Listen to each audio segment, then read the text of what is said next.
बच्चों, आज हम पढ़ेंगे कक्षा 9 हिंदी क्षितिज के अंतर्गत तीसरा पाठ उपभोक्तावाद की संस्कृति। हम आपको बताएंगे इस पाठ का सारांश और साथ ही साथ प्रश्नों के उत्तर भी। तो आइए सबसे पहले पढ़ लेते हैं उपभोक्तावाद की संस्कृति पाठ का सारांश।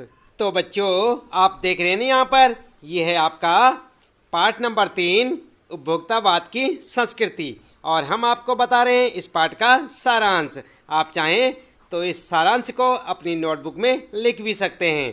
उपभोक्तावाद की संस्कृति पाठ या लेख श्री श्यामाचरण दुबे जी के द्वारा लिखित है। इसके लेखक कौन है? श्यामाचरण दुबे।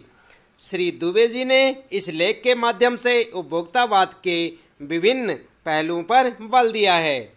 लेखक का मानना है कि लोग विज्ञापन की चमक दमक के कारण वस्तुओं के पीछे भाग रहे हैं और वस्तुओं की गुणवत्ता को अनदेखा कर रहे हैं।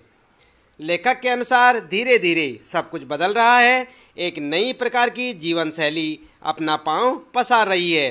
फलस्वरूप उपभोक्तावाद का दर्शन अस्तित्व में आ रहा है। उत्पादन की अधिकता पर जोर दिया जा रहा है। वर्तमान समय में उपभोग भोग ही सुख बन गया है। लेखक अपनी इस बात पर बल देते हुए कहते हैं कि उत्पाद लोगों का नहीं बल्कि लोग उत्पादों को समर्पित होते जा रहे हैं। आज बाजार विलासिता की सामग्रियों से भरा पड़ा है जो निरंतर आपको लुभाने का प्रयत्न करते रहते हैं। लेखक उदाहरण देते हुए कहते हैं कि दैनिक जीवन में उपयोग होने वाली कोई वस्तु को ही ले लीजिए। जैसे विभिन्न प्रकार के टूथपेस्ट बाजार में उपलब्ध हैं। कोई दांतों को मोतियों जैसा चमकदार बना देता है तो कोई मुंह की दुर्गंध हटाने में कारगर है। कोई टूथपेस्ट मसूड़ों को मजबूती प्रदान करने के लिए बना है तो कोई बबूल और नीम के गुणों से भरा हुआ है। अब पेस्ट के अनुसार ब्रश भी होना चाहिए। बाजार में एक से बढ़कर एक ब्रश उपलब्ध हैं जो आकार, बनावट, सफाई, रंग आदि में अलग अलग विशेषता वाला हो। साथ ही मुंह की दुर्गंध से बचने के लिए माउथवॉश की भी जरूरत होगी। सूची और भी बड़ी लंबी होने की संभावना है। लेखक अपनी बात जारी रखते हुए कहते हैं कि सौंदर्य प्रसाधनों की भीड़ तो और भी ज़्यादा लोगों को चमत्कृत कर रही है। सौंदर्य प्रसाधन क्षेत्र में तो हर महीने नए उत्पाद जुड़ जाते हैं। उदाहरण के रूप में साबुन को ही ले लीजिए। कोई बहुत सुगंधित है तो किसी में कम सुगंध है। कोई साबुन तरोताज़ा रखता है, कोई पसीना रोकता है, कोई जर्म से सुरक्षा देने का वादा करता है। कोई साबुन का उद्देश्य शरीर को पवित्र रखना होता है तो फिर कोई साबुन खुद को शुद्ध गंगा जल से निर्मित बताने में जरा भी देर नहीं करता। संभ्रांत महिलाओं की ड्रेसिंग टेबल पर 30-30 हजार के सौंदर्य सामान मिलना कोई नई बात नहीं है। महिलाओं की तरह पुरुष भी इस प्रतिस्पर्धा में शामिल हैं।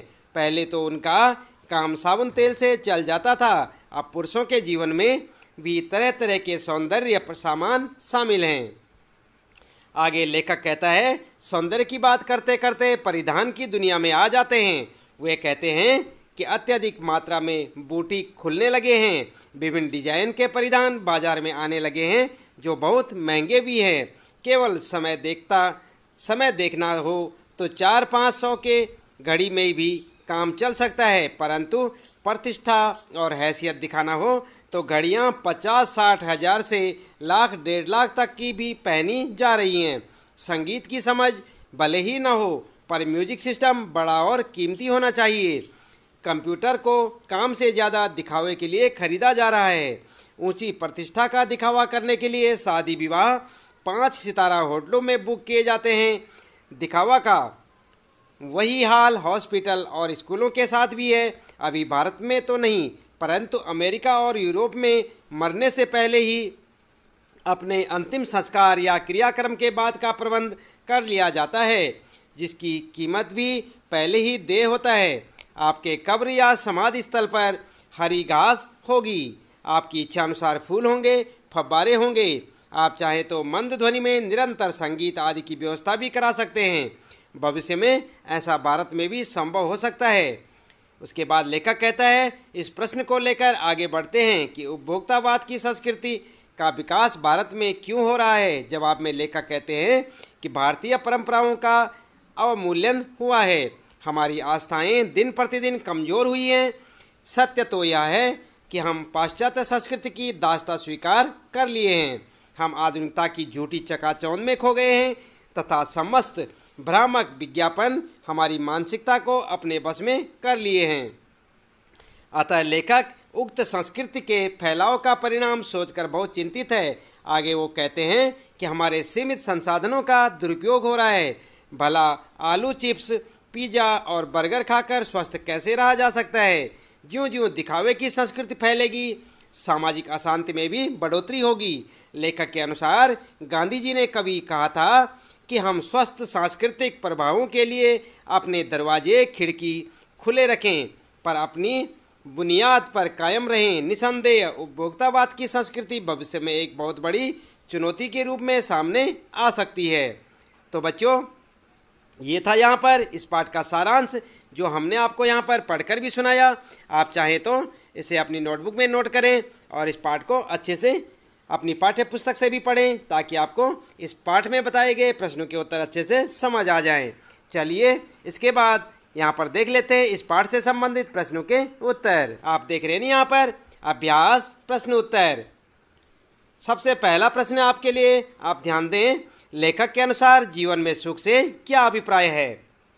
तो बच्चों, आप क्या उत्तर लिखेंगे। आप लिखेंगे, लेखक के अनुसार जीवन में सुख का अभिप्राय केवल उपभोग सुख नहीं है, अन्य प्रकार के मानसिक, शारीरिक और सूक्ष्म आराम भी सुख कहलाते हैं। परंतु आजकल लोग केवल उपभोग सुख को ही सुख कहने लगे हैं। इस प्रकार आप उत्तर लिखेंगे।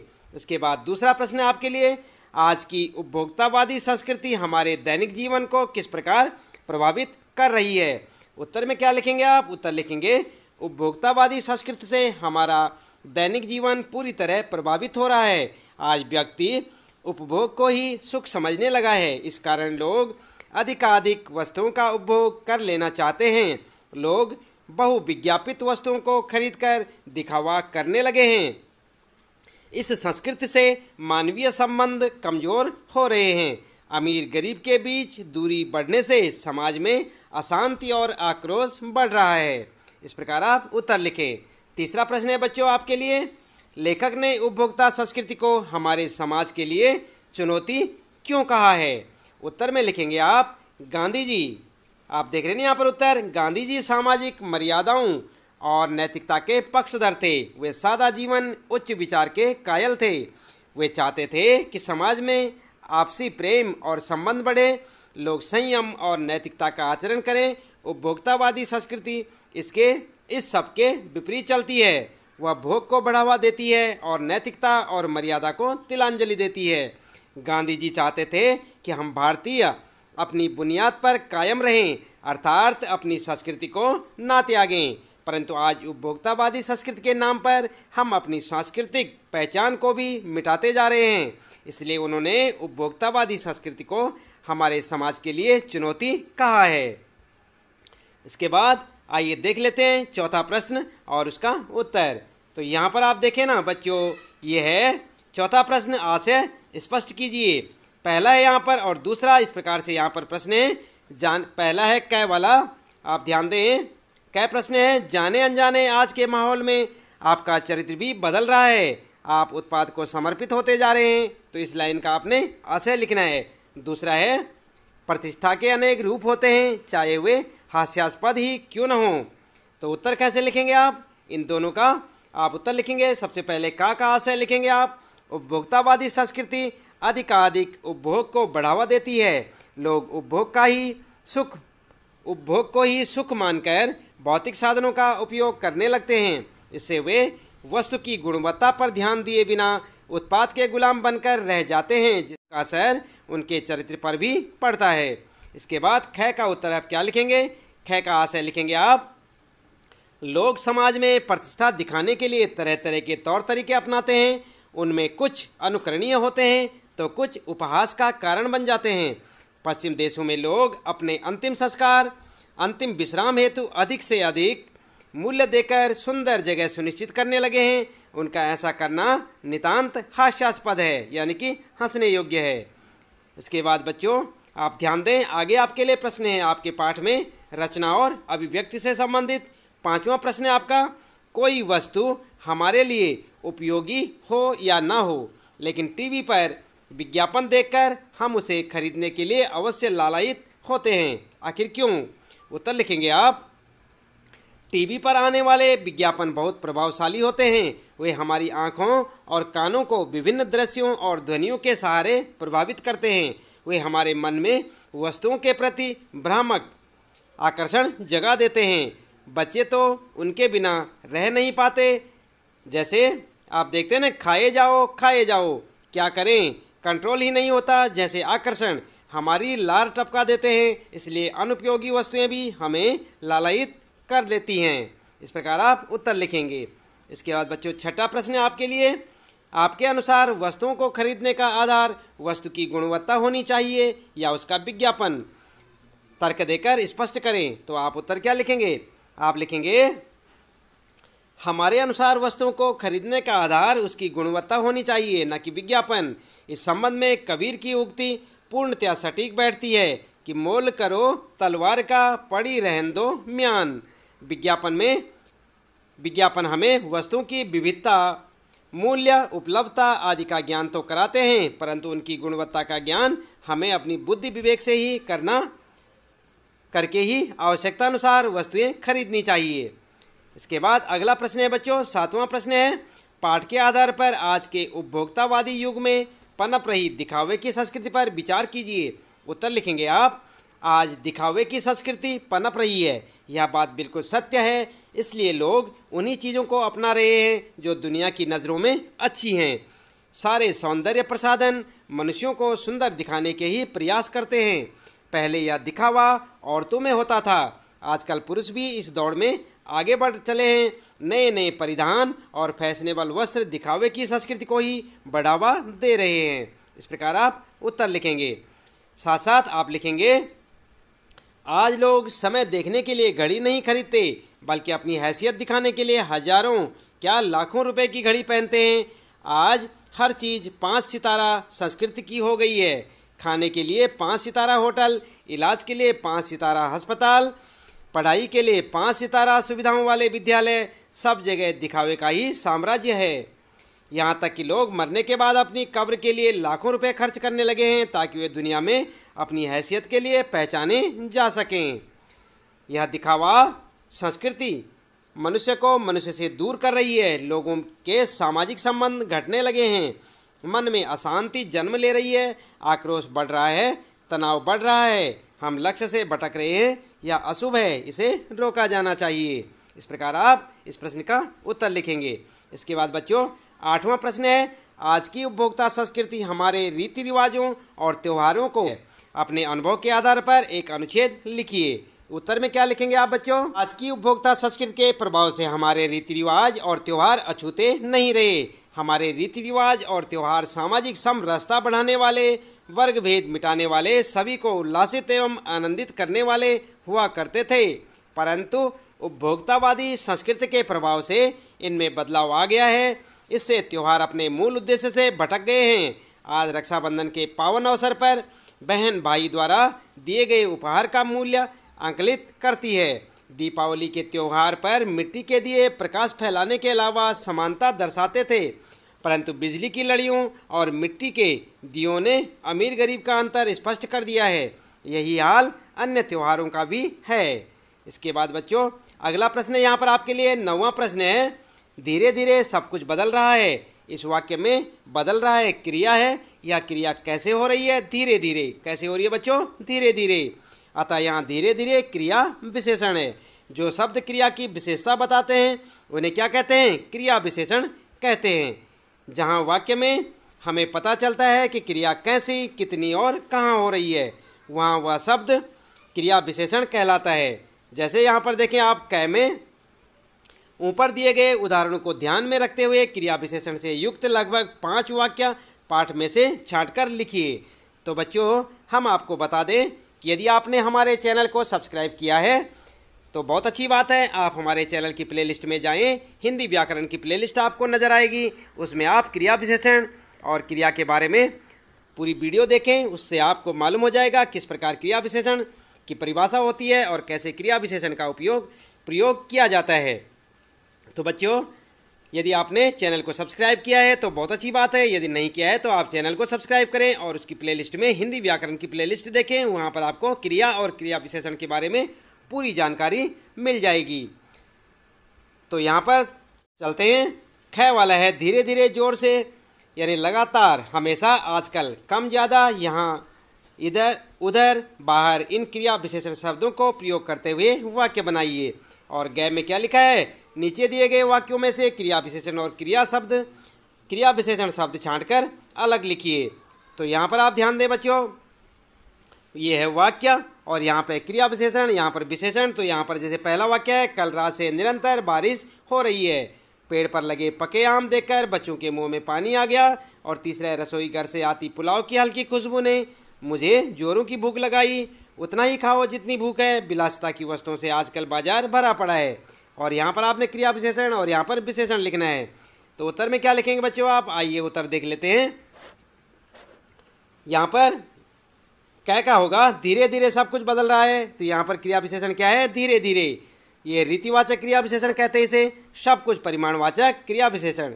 और इसी प्रकार से दूसरा है, आपको लुभाने की जी तोड़ कोशिश में निरंतर लगी रहती है। तो यहाँ पर निरंतर जो है रीतिवाचक क्रिया विशेषण है। और सामंती संस्कृत के तत्व भारत में भी पहले भी रहे हैं। तो यहाँ पर जो है पहले जो शब्द है यहाँ पर, ये क्या है, कालवाचक क्रिया विशेषण। और अमेरिका में आज जो हो रहा है वह कल भारत में भी हो सकता है या आ सकता है। तो यहाँ पर जो आज जो है ये क्या है, आज और कल दो हैं, यहाँ पर कालवाचक क्रिया विशेषण आपने कह सकते हैं। इसके बाद पांचवा है, हमारे सामाजिक सरोकारों में कमी आ रही है। तो ये क्या है, यहाँ पर परिमाणवाचक विशेषण। तो बच्चों, ख वाला देखते हैं। यहाँ पर जैसे यहाँ पर देख रहे हैं ना आप, ख का उत्तर है ये धीरे धीरे। भ्रष्टाचार की बीमारी धीरे धीरे पूरे भारत में फैल चुकी है। और जोर से के लिए वाक्य कैसे बनेगा, अचानक यहाँ जोर से विस्फोट हुआ। लगातार कल से बारिश हो रही है। इसी प्रकार आजकल विज्ञापनों का प्रचलन और भी जोर पकड़ता जा रहा है। इसी प्रकार कम के लिए यहाँ पर आप लिख सकते हैं, कम पे, भारत में अनपढ़ों की संख्या कम होती जा रही है। ज़्यादा, उत्तर प्रदेश में अपराधों की संख्या पंजाब से ज़्यादा है। इसी प्रकार आगे लिखेंगे आप यहाँ। तो यहाँ पर कल तुम यहाँ आकर बैठना, उधर के लिए मैंने जानबूझकर उधर नहीं देखा, और बाहर के लिए तुम चुपचाप बाहर चले जाओ। तो इस प्रकार से आप ख प्रश्न का उत्तर लिख सकते हैं, आप ध्यान रखें। इसके बाद बच्चों आगे यहाँ पर देखते हैं ग प्रश्न का उत्तर। निरंतर, यहाँ पर जो है निरंतर क्या है, रीतिवाचक क्रिया विशेषण। पके क्या है, विशेषण। हल्की विशेषण, कल रात या कल रात। काल वाचक विशेषण क्रिया विशेषण, जोरों की रीतिवाचक क्रिया विशेषण। इसी प्रकार उतना, जितनी परिमाणवाचक क्रिया विशेषण। मुँह में स्थानवाचक क्रिया विशेषण। आजकल कालवाचक क्रिया विशेषण। बाजार स्थानवाचक क्रिया विशेषण। इसके बाद बच्चों हम आपको बता दें कि क्रिया विशेषण से संबंधित पाठ पढ़ने के लिए आप वीडियो की प्लेलिस्ट भी देख सकते हैं, और चाहे तो आप इस वीडियो की डिस्क्रिप्शन बॉक्स में जाएं, वहां पर आपको डायरेक्ट लिंक मिलेगा। आप जो है क्रिया विशेषण के बारे में वहां से पढ़ सकते हैं। इसलिए आप वीडियो के नीचे जो आइकन मिलेगा आपको डिस्क्रिप्शन बॉक्स का, उसमें आप ज़रूर जाएँ और वहाँ पर जाकर क्रिया विशेषण वाला लिंक ओपन करें और उसमें पूरी जानकारी आप ले सकते हैं। इसके बाद अगला प्रश्न है आपके लिए, पाठ्येतर सक्रिया। 10वां प्रश्न है, दूरदर्शन पर दिखाए जाने वाले विज्ञापनों का बच्चों पर बढ़ता प्रभाव विषय पर अध्यापक और विद्यार्थी के बीच हुए वार्तालाप को संवाद शैली में लिखिए। तो यहाँ पर किस प्रकार लिख सकते हैं आप, आइए उत्तर देखते हैं। इस पाठ के माध्यम से आपने उपभोक्तावाद संस्कृति के बारे में विस्तार से जानकारी प्राप्त की। अब आप अपने अध्यापक की सहायता से सामंती संस्कृति के बारे में जानकारी प्राप्त करें और नीचे दिए गए विषय के पक्ष और विपक्ष में कक्षा में अपने विचार व्यक्त करें। क्या उपभोक्तावादी संस्कृति सामंती संस्कृति का ही विकसित रूप है? आप प्रतिदिन टीवी पर ढेरों सारे विज्ञापन देखते सुनते हैं, इनमें से कुछ आपकी जुबान पर चढ़ गए हैं। आप अपनी पसंद की किन्हीं 2 वस्तुओं पर विज्ञापन तैयार कीजिए। तो इसका मतलब यहाँ पर क्या है बच्चों, यहाँ पर आपको इस प्रश्न का उत्तर स्वयं से लिखना है। यानी कि आप ध्यान दें, यहाँ पर हमने बताया कि आपको क्या क्या करना है, ये उत्तर नहीं है, इसका उत्तर आप स्वयं लिखेंगे, क्योंकि आप टीवी रोज देखते हैं और वहाँ पर जो है कई चीज़ों के विज्ञापन आते रहते हैं, तो आप उसके बारे में उत्तर में लिख सकते हैं। तो बच्चों, ये था आपका पाठ कक्षा 9 हिंदी क्षितिज के अंतर्गत तीसरा पाठ उपभोक्तावाद की संस्कृति। हमने आपको बताया इस पाठ का सारांश और साथ ही साथ इस पाठ से संबंधित प्रश्नों के उत्तर। उम्मीद है कि आपको यह पाठ, इस पाठ का सारांश और प्रश्न उत्तर अच्छे से समझ आए होंगे। आज के लिए इतना काफ़ी है। आपका दिन शुभ हो।